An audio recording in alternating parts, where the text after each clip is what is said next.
آج کا دن موسم سنت یاد غار مصطفیٰ صلی اللہ علیہ وسلم ثانی اثنین خلیفۃ المسلمین امیر المؤمنین سیدنا ابو بکر صدیق رضی اللہ تعالیٰ عنہ کا دن ہے، جن کا اس امت پر بے پناہ احسان ہے۔ آقا کریم رؤوف الرحیم علیہ التحیۃ والتسلیم کے وصال کے بعد جب کشتی اسلام مشکل کھا رہی تھی، اس وقت اسے سہارا دینے والی ذات کا نام ہے ابو بکر صدیق رضی اللہ تعالیٰ عنہ۔ چونکہ میں نے پرسوں شافعی مسجد میں قدری تفصیل سے صدیق اکبر رضی اللہ تعالیٰ عنہ کی ذات سے متعلق کچھ باتیں عرض کی تھی، اور آج کے حوالے سے یہ بتایا گیا تھا کہ اخلاقی صدیق اکبر رضی اللہ تعالیٰ عنہ پیش کرنے کی میں سعادت حاصل کروں گا۔ یہ بات اچھی طریقے سے ذہن میں رکھیں، بہتر وہ نہیں جس کے پاس بہت دولت ہے، بہتر وہ نہیں جس کے پاس بہت زیادہ ایجوکیشن ہے، بلکہ فرمایا گیا کہ بہتر وہ ہے جس کے اخلاق سب سے اچھے ہیں۔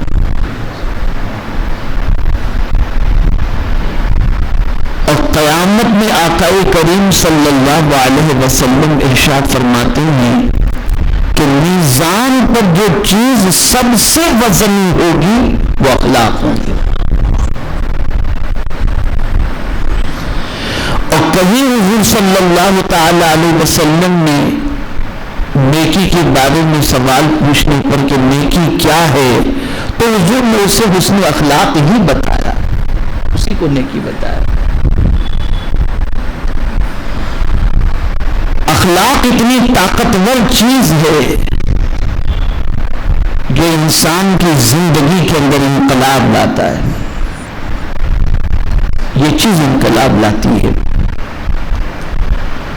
اور اسی لیے ایک انسان تھوڑا سا کم علم بھی ہو، لیکن اگر اس کے اخلاق اچھے ہوں تو لوگوں کے دلوں میں اس کی عظمت و محبت ہوتی ہے۔ ہمارے یہاں یہ ہے کہ تھوڑا سا مقام اور مرتبہ کچھ مل جائے، سیاسی اعتبار سے ہو، سماجی اعتبار سے ہو، علمی اعتبار سے ہو، عملی اعتبار سے ہو، تو ہمارا دماغ آسمان کو چھونے لگتا ہے،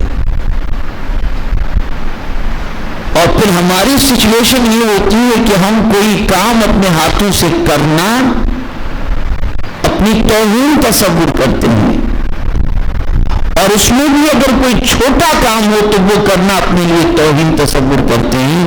لیکن قربان جائیے صدیق اکبر رضی اللہ تعالیٰ عنہ کی ذات پر کتنا عظیم مرتبہ آپ کا کہ افضل البشر بعد الانبیاء، انبیاء کے بعد اگر کسی کا مقام سب سے افضل ہے تو وہ صدیق اکبر کی ذات ہے۔ اسی لیے حضور صلی اللہ علیہ وسلم فرماتے ہیں سورج کسی ایسے شخص پر طلوع ہی نہیں ہوا جو انبیاء کے بعد ابو بکر سے بہتر ہو، یہ حضور فرماتے ہیں۔ اتنا اونچا مقام ہے صدیق اکبر رضی اللہ تعالیٰ عنہ کا۔ علماء اہل سنت کا اس بات پر اجماع ہے کہ انبیاء کے بعد سب سے افضل و اعلیٰ مقام صدیق اکبر رضی اللہ تعالیٰ عنہ کا۔ آقا کریم صلی اللہ علیہ وسلم کے وصال سے پہلے ایک عادت کریمہ تھی صدیق اکبر رضی اللہ تعالیٰ عنہ کی، اور وہ عادت کیا تھی؟ مدینے کی گلی سے اپنے گھر کے قریب سے گزرتی تو کچھ ایسی بچیاں محلے میں رہتی تھی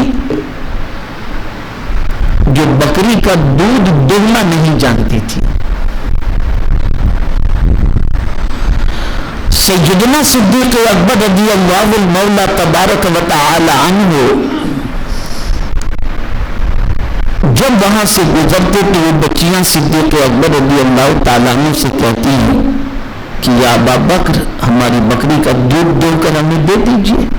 صدیق اکبر بکری کا دودھ دو کر کے ان بچیوں کو دے دیا کرتے. لیکن جب حضور صلی اللہ علیہ وسلم کا وصال ہوا اور سیدنا صدیق اکبر رضی اللہ تعالیٰ عنہ مسند خلافت پر بیٹھے اور مدینے میں شور مچ گیا، یہ بات مشہور ہو گئی کہ خلیفہ رسول کی حیثیت سے صدیق اکبر رضی اللہ تعالیٰ عنہ کی لوگ بیعت کر چکے ہیں اور آپ خلیفۃ المسلمین ہیں.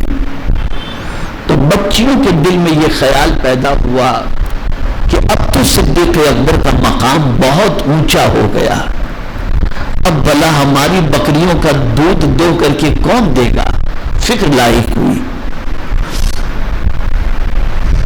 اسی فکر میں وہ تھی کہ سیدنا صدیق اکبر رضی اللہ المولا تبارک و تعالی عنہ کا گزر وہاں سے ہوا تو بچیاں تھوڑی سی ہیٹتا گئیں، تھوڑی سی ہچکچائیں اور پریشان تو تھی کہ جس منصب پر صدیق اکبر پہنچ چکے ہیں اس منصب پر رہتے ہوئے بکریوں کے دودھ کو دو کر کے دینا مشکل ہے.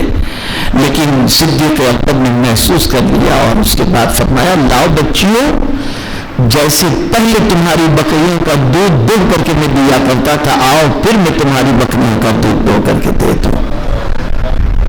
بچیاں تھوڑی سی جھجک محسوس کرنے لگی اور کہنے لگی آپ تو خلیفۃ المسلمین ہیں، یہ کام آپ کریں گے. تو صدیق اکبر نے جواب دیا خلیفہ تو آج بنا ہو، غلام مصطفیٰ تو پہلے سے بنا. یہ سچویشن تھی، یہ اخلاق تھے صدیق اکبر رضی اللہ تعالیٰ. اور یہ مقام جس کا اتنا اونچا ہو کہ افضل البشر بعد الانبیاء ہوں، وہ مخلوق خدا کی خدمت میں کوئی ہچکچاہٹ نہیں کسی کام، اس لیے کہ وہ جانتے ہیں کہ نیکی کتنی ضروری ہے. نیکیاں قیامت میں کام آئیں گی. آج تو یہ ہے کہ ہم بڑے ہو گئے تو چھوٹے کو سلام کرنا ہمیں شرم محسوس ہوتا ہے، ہم اسے اپنے لیے توہین تصور کرتے ہیں، العیاذ باللہ. اسی طریقے سے آپ دیکھیں سیدنا صدیق اکبر رضی اللہ المولا تبارک و تعالی عنہ مصطح نام کے ایک صحابی تھے، رشتے میں بھی دور کے لگتے تھے. ان کی کفالت کا ذمہ انہوں نے لیا تھا، صدیق اکبر نے ان کے گھر بار کے اخراجات اور ساری چیزوں کا ذمہ آپ نے لیا تھا. سوء اتفاق کہ ام المؤمنین حضرت عائشہ صدیقہ رضی اللہ تعالی عنہ سے متعلق بدگمانیاں پھیلائی گئیں اور الزام تراشیوں کا سلسلہ شروع ہوا. اس کی زد میں مصطح بھی آ گئے جن کی کفالت کا ذمہ صدیق اکبر رضی اللہ تعالی عنہ کے اوپر تھا. جب سیدنا صدیق اکبر رضی اللہ تعالیٰ عنہ کو اس چیز کا علم ہوا کہ میں مصطح کی خدمت کرتا ہوں، اس کی کفالت اور اس کے گھر کے اخراجات کا ذمہ لیا ہوں اور وہ بھی میری بیٹی سے متعلق ام المؤمنین سے متعلق غلط فہمی کے شکار ہو گئے ہیں، تو صدیق اکبر نے اپنا ہاتھ روک لیا، ان کا تعاون کرنا بند کر دیا. جب بادل چھٹے اور اس کے بعد ام المؤمنین حضرت عائشہ صدیقہ رضی اللہ تعالی عنہ کی شان میں قرآن کی آیتیں جب نازل ہونا شروع ہوئی اور ان کی عظمتوں کے تذکرے جب شروع ہوئے تو مصطح نے آ کر معافی مانگی. اب آپ مجھے بتائیے کہ اتنا بڑا معاملہ ہو چکا تھا اور ام المؤمنین کے سلسلے میں بدگمانی کے وہ شکار ہو چکے تھے، لیکن جب آیات نازل ہوئی اور اس کے بعد یہ بدگمانی کے بادل چھٹے تو صدیق اکبر کے پاس آ کر انہوں نے معافی مانگی. صدیق اکبر نے معاف تو کر دیا، لیکن وہ وظیفہ جو دیتے تھے ماہانہ وہ شروع نہیں کیا. آیت کریمہ نازل ہو گئی، الا تحبون ان یستغفر اللہ لکم، کیا تم یہ نہیں چاہتے کہ اللہ تعالیٰ تمہاری بھی مغفرت فرما دے؟ یعنی تم اسے معاف کر دو مصطح کو اور مصطح کا وظیفہ جاری کر دو. تو صدیق اکبر رضی اللہ تعالیٰ نے پہلے جتنا دیتے تھے نا اس کا دگنا کر کے دینا شروع کر دیا. یہ شان ہے. ہمارے یہاں حال کیا ہے تو ہم کہنے کی ضرورت نہیں، اس لیے کہ کوئی ایسی چیز ہو جو بتاؤں تو آپ کے علم میں اضافہ ہو تو ٹھیک بھی ہے، کوئی علم میں اضافہ نہیں ہوگا. جو حال ہے وہ بالکل بدحال ہے، اس میں کوئی گنجائش نہیں. اور اسی کے ساتھ ساتھ سیدنا صدیق اکبر رضی اللہ تعالی عنہ خدمت خلق کے سلسلے میں اور حسن اخلاق کے سلسلے میں کتنے عظیم مرتبے پر فائز تھے. اللہ اکبر اللہ اکبر. جب فاروق اعظم رضی اللہ تعالی عنہ صدیق اکبر رضی اللہ تعالی عنہ کے وصال کے بعد مسند خلافت پر بیٹھے تو انہوں نے اعلان کیا کہ اگر کوئی ایسا کام جو ابو بکر کرتے تھے اور میں نہیں کرتا تو تم مجھے بتاؤ تاکہ میں بھی وہ کام کروں. تو کسی نے کہا ابو بکر کی عادت تھی کہ صبح کچھ روٹی لے کر پہاڑ پر چلے جاتے تھے، آپ نہیں جاتے ہیں. فاروق اعظم رضی اللہ مولا تبارک و تعالی نے کچھ روٹیاں لی اور فجر کے بعد پہاڑ پر چڑھے، یہ سوچ کر کہ کسی کو کھلاتے ہوں گے. دیکھو کون ہے پہاڑ کی غار کے اندر کسی صدیق اکبر کھلاتے ہوں اور میں نہیں کھلا پا رہا ہوں. پہنچے، تلاش کر رہے ہیں پہاڑ کی غاروں کے اندر ادھر ادھر، یہاں تک کہ دوپہر کے قریب کا وقت ہو گیا، کوئی نظر نہیں آیا. فاروق اعظم افسردہ ہوئے کہ کوئی نظر نہیں آ رہا، پتہ نہیں کس کو کھلاتے ہوں گے صدیق اکبر. اور اسی تصور سے پہاڑ سے اتر رہے تھے کہ ایک غار پر نظر پڑی، جس غار کے اندر ایک نابینا ہاتھ پیر سے معذور شخص موجود ہے، اللہ کے ذکر میں مصروف ہے. فاروق اعظم سمجھ گئے کہ انہی کی خدمت کے لیے اور انہی کو روٹی کھلانے کے لیے صدیق اکبر آتے ہوں گے. فاروق اعظم ان کے پاس پہنچے، روٹی کا لقمہ بنایا، بسم اللہ شریف پڑھ کر ان کے منہ میں جیسے ہی رکھا بزرگ کی چیخ نکل گئی اور انہوں نے فرمایا کیا ابو بکر اب اس دنیا میں نہیں ہے؟ فاروق اعظم کو حیرت ہوئی اور ارشاد فرمایا اے شخص تجھے کیسے خبر کے کھلانے والا ابو بکر نہیں عمر ہے؟ اب جواب سنیے. اس نابینا شخص نے جواب دیا عمر، ابو بکر کو معلوم تھا کہ میرے منہ کے اندر دانت نہیں ہیں، وہ لقمہ چبا کر مجھے کھلایا کرتا تھا اور تم نے میرے منہ میں یوں ہی رکھ دیا. یہ ہے خدمت.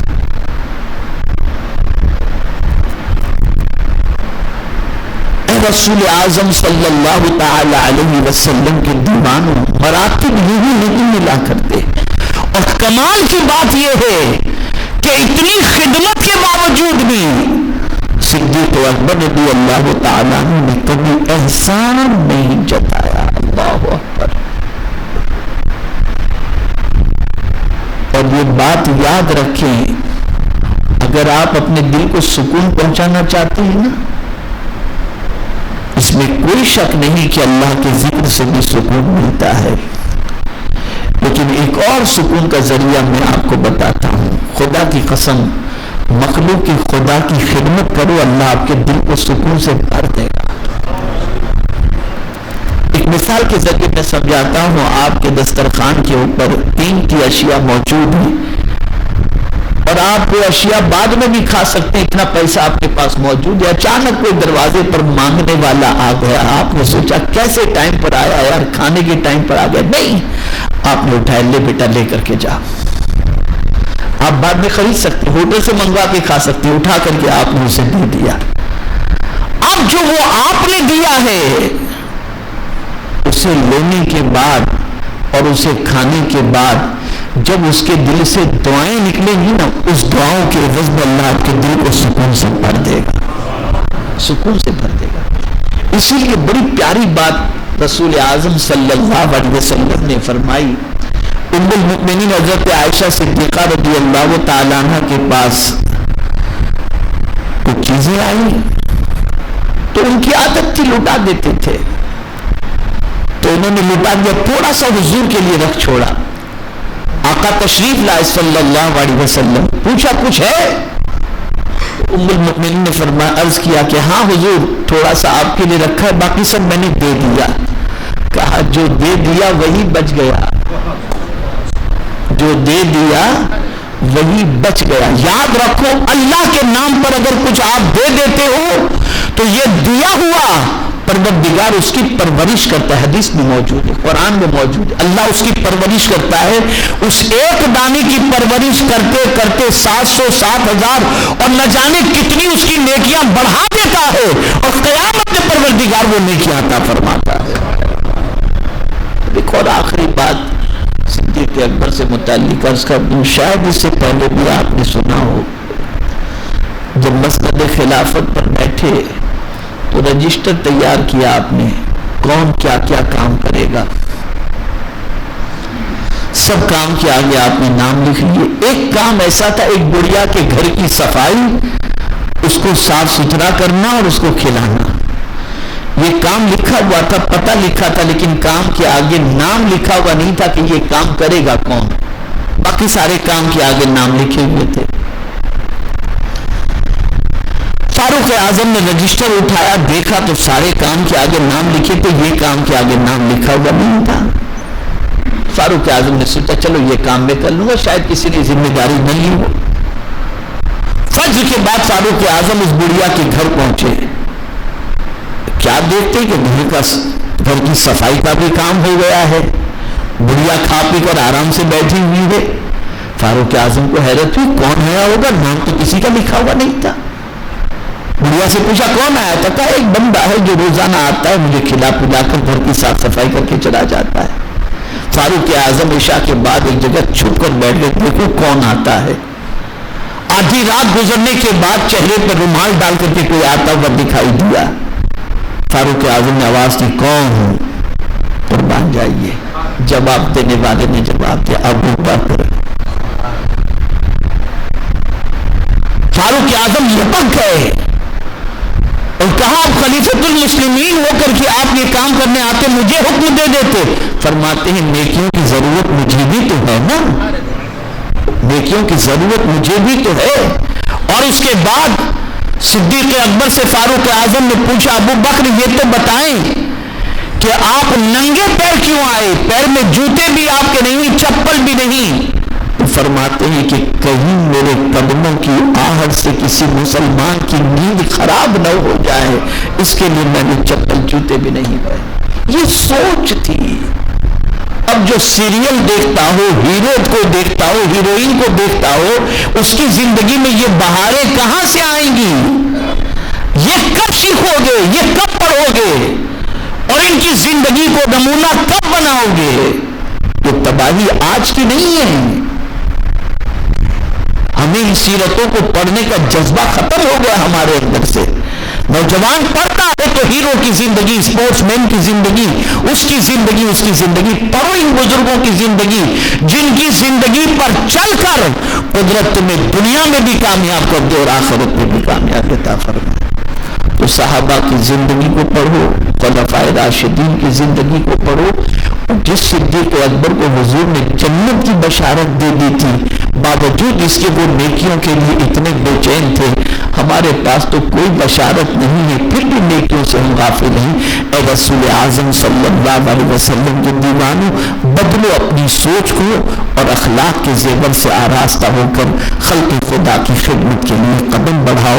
اللہ رب العزت آقا کریم رؤوف الرحیم علیہ التحیۃ والتسلیم کے صدقے و طفیل مجھے آپ کو سب کو قرآن و حدیث پر عمل کی توفیق نصیب فرمائے.